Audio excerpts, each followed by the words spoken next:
G'day guys, welcome to another scrapbook layout. Now this one is a quick one, came together super quick. This is what I do. I'm going to call this one a power scrap because it just come together so quickly and it's only 13 minutes of watch time. So basically I pulled out, all I decided to do on this one was just pull out a random paper pack. So I stuck my hand in and whichever one I pulled out, that was going to be the next paper collection that I was going to use. And it just so happened to be the Uniquely Creative High Tea Tea Room collection. So high tea collection, and I used the tea room papers, and the only other thing I used was tea dye distress ink. So basically, what I'm doing here is I sort of went a little bit awry, but it looks really, I think it turned out really good. So I'm just finding the center of my paper because I took the edges off it and the top and bottom, and I wanted to sort of have something to go on to tear. So I needed a tear line because I didn't want to just tear straight through it. I didn't want it to be jagged. I wanted it to sort of be torn in a specific way. So I just give myself a couple of little lines just to follow, and I was questioning whether this is exactly what I wanted to do before I start ripping into paper, but you know, I just do it. So hey, it's only paper, right? You know, at the end of the day, yes, it's a beautiful paper, but it's only paper. It's not the end of the world. And this is what a few people have mentioned to me, like, it takes me back when you just like tear into a beautiful sheet of paper. And I'm like, well, that's what the art of this is. You just get in and you just do it, you know? And I have this thing, and I say it to my kids all the time because they always say to me, how can you just do it? How can you just jump, you know? And my thing is, if you're going to do something, do it well. If you're going to do it well, do it with conviction. Do it with purpose. So that's something that I say to my kids all the time when they say to me, how do you get it torn so perfectly? How do you get it to look like that? Well, or if I draw something, I just go for it and see what happens. And I do it with conviction. If I'm tearing straight up. So that's one of the hints I can give you for a layout like this. Don't procrastinate. Don't use a ruler. Don't just, when I tear it and I'm trying to tear it on a line, what I do is I tear towards myself, but I hold my finger down. You probably saw me there at the beginning. If you didn't, just rewind a little bit. And if you hold your finger on the larger piece, as you're tearing towards yourself, you can control the line a little bit better. So don't just rip it.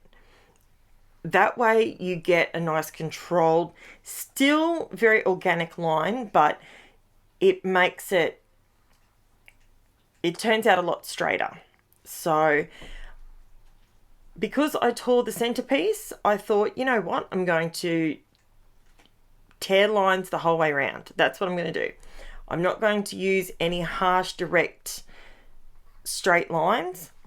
So this is how I decided to do it. Now, this is just a leftover scrap from a previous layout. It's out of the same collection, and it's just got some script on it, script font on this same, so it's all in the same pack. I believe this one might be Tea Room. I think it didn't have the strip left on it, but I think for some reason it might be Tea Room. Anyway, it's all out of the same collection. It's all the high tea collection. So I'm scrapping a photo of my two girls looking absolutely adorable, and they were actually at my sister's place, and we were visiting her because her dogs had just had puppies, and yeah, so they just looked really cute, and they had matching shirts on, and I thought, you know what, I could do that. Let's do it. So here I'm just sticking these down. It just looked so natural for that to be the centerpiece. I don't roll paper very often because we know when it goes in our scrapbook, it's going to get flattened out to a point. So I don't put anything in the center of these rolls that I'm playing with. I don't do that. But that's right. So what I do, I'm just trying to, so I've added a couple of staples on there. I don't use staples a lot in my scrapbooking because as much as I use mixed media and all the rest of it, metal, we know metal over time is going to rust. So as much as I try not to use it, I thought on this particular page it would look really good. So just holding those pieces together down the bottom. Now I don't scrap chronologically. I scrap the photos that grab me at the time. I print a stack of photos out, and then until those photos are dealt with and scrapped, I didn't like how that sat. This is where I need the craft foam, because using these strips like this I think it's an expensive way of raising something up. And so I won't be doing this again, but I did it in this one. Leave it in. That's what I do. So if anyone is curious, anyone that's new to my channel, I leave in the entire process, whether I stuff it up or not. If I fix it, you get to see it, whether it's all done and dusted or not. Now I was going to tell you something. Okay, so the art glitter glue. Now this glue, it gives you it's a double-edged sword basically.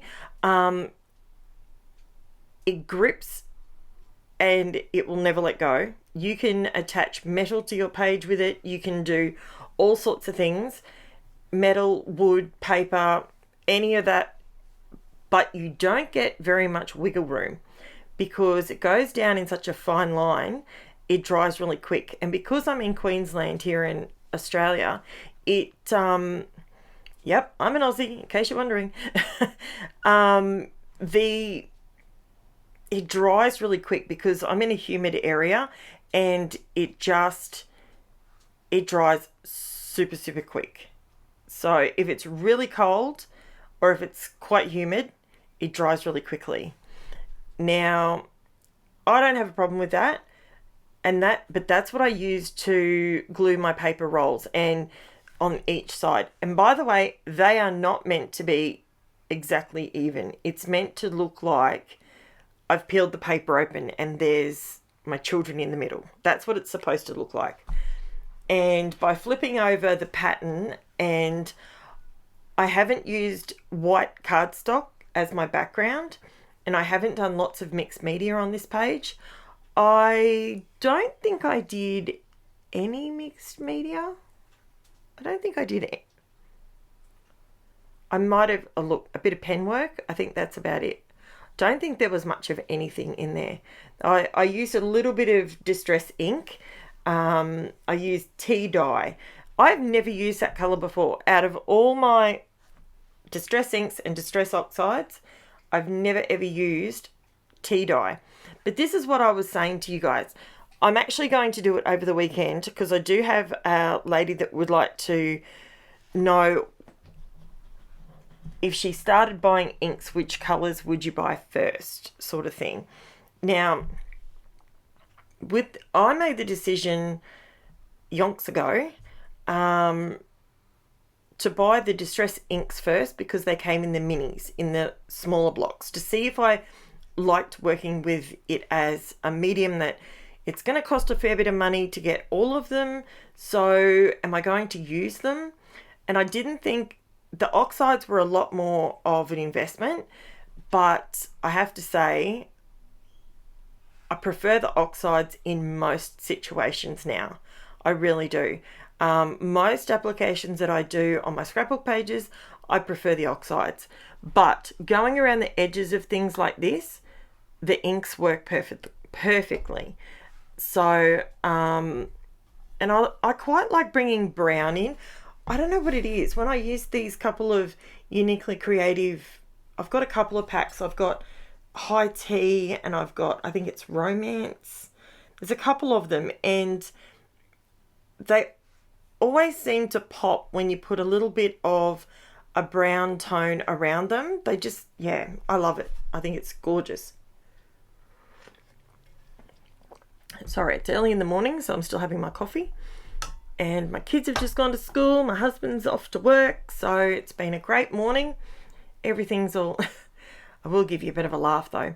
This morning I was I was having my coffee, and I was sitting out in the lounge room, as you do when you get up, and waking up and just playing with the dogs and being silly. And we have new neighbours. Haven't really met them yet. They've sort of been in and out all the time. And it was, I shouldn't laugh, but it was pretty funny. You know those moments where you see someone and they're struggling and you know you could help them, but it's actually, if you play that Benny Hill music, you know that, I can't even do the tune off the top of my head, but you know that Benny Hill music, you know, when people are running, and it's da da da da da da da, you know, and that's what I literally had playing in my head watching this person. So they've put in a new blind, and they obviously like a lot of natural light in their house. Anyway, they've put in a blind, and it's like a block out blind. Anyway, so they've pulled it down. Anyway, so this morning, whichever one it was, I don't know whether it was the husband or the wife, and they went to pull it up, and it only went up on one side. So then they dropped it down, and then it went up the other side, and then they dropped that down, and then they tried one more time, and then the whole thing just fell down. Well, then the whole thing fell over the top of the person. They looked like they were fighting bees. I swear to God, it was the most funniest thing. I really, look, I couldn't help them. They're in their own home, but wow, did it give me a good laugh. It was a good belly laugh at like 7 o'clock this morning. It was pretty good. So, you know, we have a pretty good neighbourhood, and we don't laugh at each other much, but it was pretty funny. They only put the blind up last weekend, so I'm guessing it wasn't done properly. All right, guys, here's the close-up, and here's my shameless plug. If you are new to my channel, please like and subscribe. It helps the algorithm to channel other people towards my kind of content if this is something they're interested in. And if you like, comment, that also helps me out as well. So I would sincerely appreciate it if you take the time to do that. Otherwise, just share my page with other people or mention it to your friend, and maybe they might pop over and they might enjoy my content too. So as usual, everything will be linked below, including my Facebook group. And you can jump over there, and that's where I have all the close-up photos so you can see everything up close and personal. Thanks so much for watching. I will chat to you soon. Bye for now.